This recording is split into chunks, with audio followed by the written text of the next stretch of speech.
ഈ വീഡിയോയിൽ നമ്മൾ ഡിസ്കസ് ചെയ്യുന്നത് Bloom's taxonomy of educational objectives എന്ന ടോപ്പിക്കാണ്. എഡ്യൂക്കേഷണൽ ഗോൾസിനെയോ ലേണിംഗ് ഒബ്ജക്റ്റീവ്സിനെയോ കാറ്റഗറൈസ് ചെയ്യാനുള്ള ഒരു ഹൈറാർക്കിക്കൽ ഫ്രെയിംവർക്കാണ് ബ്ലൂംസ് ടാക്സോണമി എന്നത്. 1956 ബെഞ്ചമിൻ ബ്ലൂമാണ് ബ്ലൂംസ് ടാക്സോണമി ഡെവലപ്പ് ചെയ്തിരിക്കുന്നത്. ഇവിടെ ലേണിംഗ് ഒബ്ജക്റ്റീവ് അല്ലെങ്കിൽ എഡ്യൂക്കേഷണൽ ഒബ്ജക്റ്റീവ്സ് എന്നതുകൊണ്ട് ബ്ലൂം ഉദ്ദേശിച്ചിരിക്കുന്നത് ഇൻസ്ട്രക്ഷനിലൂടെ നമുക്ക് അച്ചീവ് ചെയ്യാൻ പറ്റുന്ന ഡിസയേർഡ് ഗോൾ അല്ലെങ്കിൽ ഔട്ട്കമിനെയാണ്. ആൻഡ് അദ്ദേഹം കോംപ്ലക്സിറ്റി അനുസരിച്ച് ഈ എഡ്യൂക്കേഷണൽ ഒബ്ജക്റ്റീവിനെ 3 കാറ്റഗറി ആയിട്ട് ഡിവൈഡ് ചെയ്തിരിക്കുന്നു. ഫസ്റ്റ് വൺ ആണ് കോഗ്നിറ്റീവ് ഡൊമൈൻ എന്നത്. ദാറ്റ് മീൻസ് നോയിങ്, അതായത് ലേണറിൻ്റെ intellectual ability, information processing, thinking, problem solving തുടങ്ങിയ കാര്യങ്ങളാണ് ഇവിടെ ഡിസ്കസ് ചെയ്യുന്നത്. ആൻഡ് കോഗ്നിറ്റീവ് ഡൊമൈനിൻ്റെ അണ്ടറിൽ അദ്ദേഹം 6 മേജർ ക്ലാസസ് ഓഫ് ഒബ്ജക്റ്റീവ്സിനെ ഹൈറാർക്കിക്കൽ ഓർഡറിൽ അറേഞ്ച് ചെയ്തിരിക്കുന്നു. സിമ്പിൾ ടു കോംപ്ലക്സ് എന്നുള്ള ബേസിസിലാണ് അദ്ദേഹം ഈ ഒരു അറേഞ്ച്മെൻറ്റ് നടത്തിയിരിക്കുന്നത്. ഇവിടെ ഏറ്റവും ബേസിക് ലെവലിൽ വരുന്നതാണ് നോളജ്. അദ്ദേഹം പറയുന്നു ഏറ്റവും ലോവസ്റ്റ് ലെവലിലുള്ള ഇൻ്റലക്ച്വൽ എബിലിറ്റിയാണ് റിമെമ്പറിങ് എന്നത്. നമ്മൾ ലേൺ ചെയ്ത ഒരു ഇൻഫർമേഷനെ ഓർത്തെടുക്കുവാനുള്ള എബിലിറ്റി. ആൻഡ് നോളജ് കൊണ്ട് അദ്ദേഹം ഉദ്ദേശിക്കുന്നത് ഈ റെക്കഗ്നീഷൻ അല്ലെങ്കിൽ റീകോളിംഗ് എബിലിറ്റിയെ തന്നെയാണ്. യൂണിവേഴ്സൽ പാറ്റേൺസിനെയും സ്ട്രക്ചേഴ്സിനെയും ലേൺഡ് ഇൻഫർമേഷൻസിനെയും റിമെമ്പർ ചെയ്യുവാനുള്ള എബിലിറ്റിയാണ് അദ്ദേഹം നോളജിൽ കൊണ്ടുവരുന്നത്. രണ്ടാമത്തെ ഫാക്ടറാണ് കോംപ്രിഹെൻഷൻ എന്നത്. നോളജിനേക്കാൾ ഒരു ലെവൽ ഹയർ ആണ് കോംപ്രിഹെൻഷൻ എന്ന് പറയുന്നത്.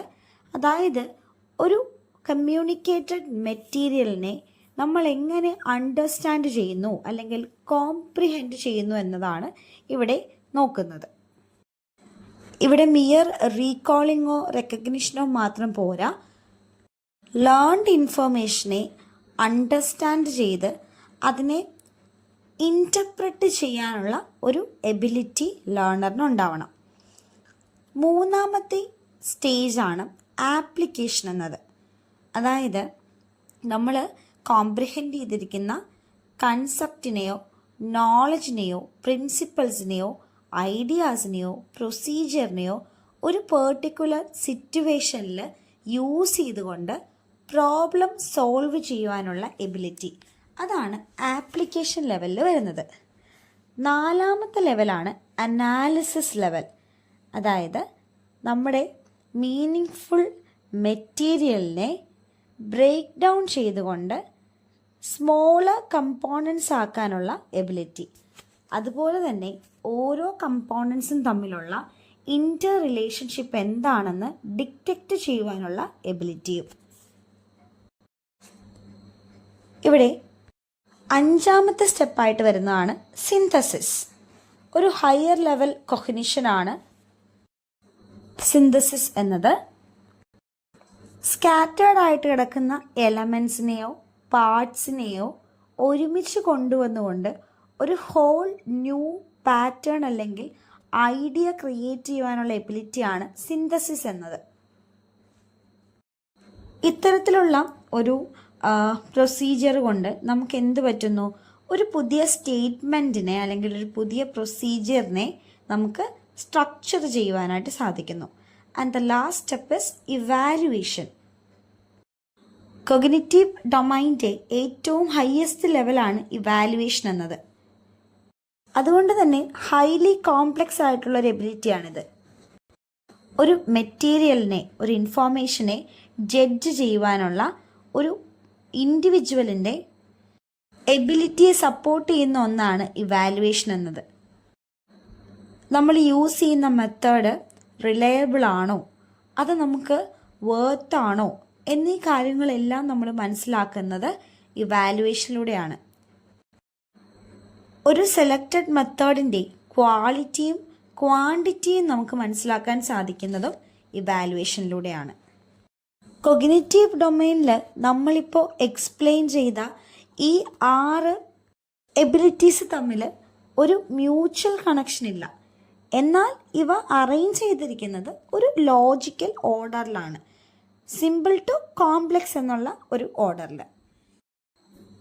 എങ്കിലും ഇത് തമ്മിലൊരു സീക്വൻഷ്യൽ ഓർഡർ മെയിൻറ്റെയിൻ ചെയ്യുന്നുണ്ട്. അതായത് നോളജ് ഉണ്ടെങ്കിലേ നമുക്ക് കോംപ്രിഹെൻഡ് ചെയ്യാൻ സാധിക്കുകയുള്ളൂ, കോംപ്രിഹെൻഷൻ ഉണ്ടെങ്കിലേ നമുക്കത് എവിടെയെങ്കിലും അപ്ലൈ ചെയ്യാൻ സാധിക്കുകയുള്ളൂ. അപ്ലൈ ചെയ്തതിന് ശേഷം മാത്രമേ നമുക്ക് അനാലിസിസും സിന്തസിസും ഇവാലുവേഷനും പോസിബിൾ ആവുകയുള്ളൂ. ഇനി രണ്ടാമത്തെ ഡൊമൈനാണ് അഫക്റ്റീവ് ഡൊമൈൻ എന്നത്. ഹ്യൂമൻ നേച്ചറിൻ്റെ മറ്റൊരു ഇമ്പോർട്ടൻ്റ് ആസ്പെക്റ്റാണ് feelings, interest, appreciation, attitudes, values തുടങ്ങിയ കാര്യങ്ങൾ. ഇവയെ ഡിഫൈൻ ചെയ്യുന്ന ഒരു ഡൊമൈനാണ് അഫക്റ്റീവ് ഡൊമൈൻ എന്നത്. ഇവിടെയും ഹൈറാർക്കിക്കൽ ഓർഡറിൽ ബെഞ്ചമിൻ ബ്ലൂം ഒബ്ജക്റ്റീവ്സിനെ സബ്ഡിവൈഡ് ചെയ്യുന്നുണ്ട്. ഒരു ഇൻഡിവിജ്വലിൻ്റെ ആറ്റിറ്റ്യൂഡിനെ ഫോം ചെയ്യാനായിട്ട് നമ്മൾ എക്സ്പ്ലെയിൻ ചെയ്യുന്ന ഈ 5 എബിലിറ്റീസ് ആണ് ഹെൽപ്പ് ചെയ്യുന്നത്. ഇവിടെ ഫേസ്റ്റ് വൺ ആണ് റിസീവിങ്.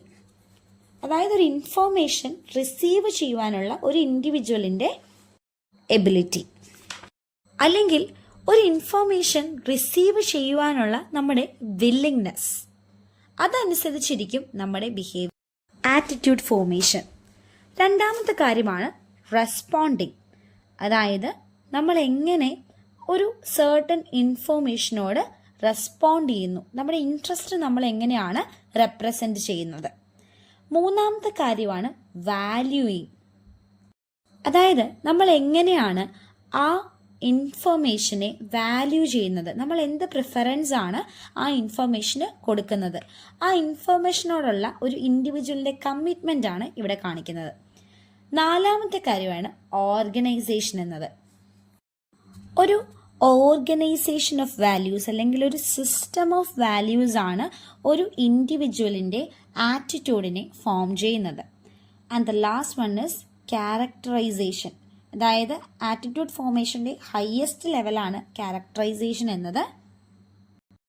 നമ്മൾ എങ്ങനെയാണ് നമ്മുടെ ലൈഫിനെ എംബ്രേസ് ചെയ്യുന്നത്, ലൈഫിൻ്റെ ഫിലോസഫി നമ്മൾ എങ്ങനെയാണ് ഫോളോ ചെയ്യുന്നത് എന്നുള്ള കാര്യമാണ് ഇവിടെ വരുന്നത്.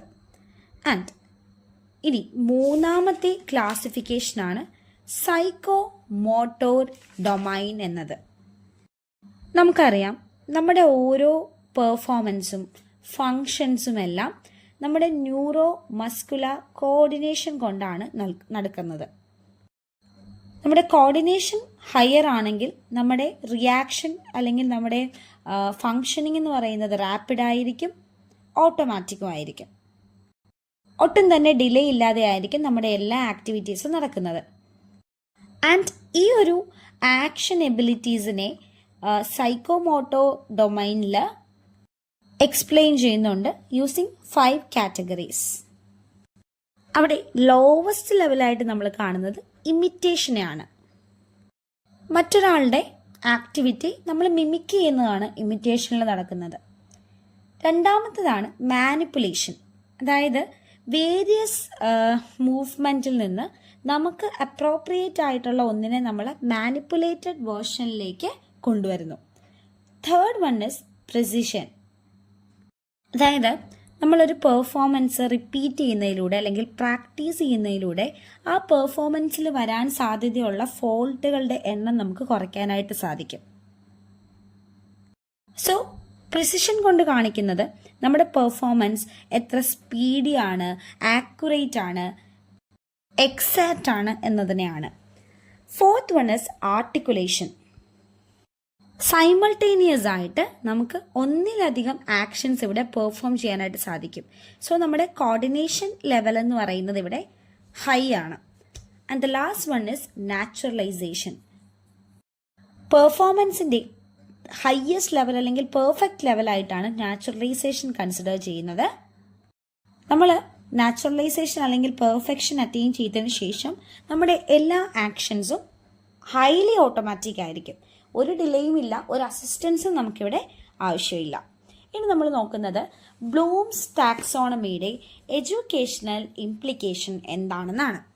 ഫസ്റ്റ് വൺ, നോളജ് ട്രാൻസ്ഫർ ചെയ്യുവാനുള്ള ഒരു യൂണിവേഴ്സലി അക്സെപ്റ്റഡ് എഫക്റ്റീവ് സ്ട്രാറ്റജിയാണ് ബ്ലൂംസ് ടാക്സോണമി നമുക്ക് പ്രൊവൈഡ് ചെയ്യുന്നത്.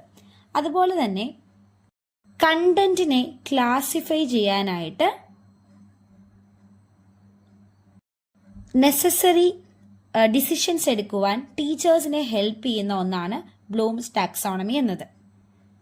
കുട്ടികളുടെ നീഡിനനുസരിച്ച് ഒരു കണ്ടന്റിനെ ഡിവൈഡ് ചെയ്യാൻ ബ്ലൂംസ് ടാക്സോണമി ടീച്ചേഴ്സിനെ ഹെൽപ്പ് ചെയ്യുന്നു.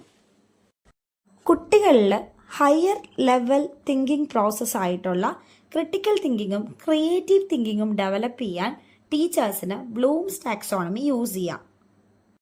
കുട്ടികളുടെ തിങ്കിങ് എബിലിറ്റിയെ ഡെവലപ്പ് ചെയ്യുന്ന രീതിയിലുള്ള ക്വസ്റ്റ്യൻസും പ്രോജക്റ്റും ഡിസൈൻ ചെയ്യുവാൻ അല്ലെങ്കിൽ ഡെവലപ്പ് ചെയ്യുവാൻ ടീച്ചേഴ്സിനെ ഹെൽപ്പ് ചെയ്യുന്ന ഒന്നാണ് ബ്ലൂംസ് ടാക്സോണമി. അതുപോലെ നമ്മൾ സിലബസ് ക്രിയേറ്റ് ചെയ്യുമ്പോൾ അല്ലെങ്കിൽ കരിക്കുലം പ്ലാൻ ചെയ്യുന്ന സമയത്ത് നമുക്ക് ക്ലാസ് റൂം അസൈൻമെൻ്റ് എല്ലാം പ്ലാൻ ചെയ്യാൻ വേണ്ടി ബ്ലൂംസ് ടാക്സോണമി യൂസ് ചെയ്യാം. Thank you.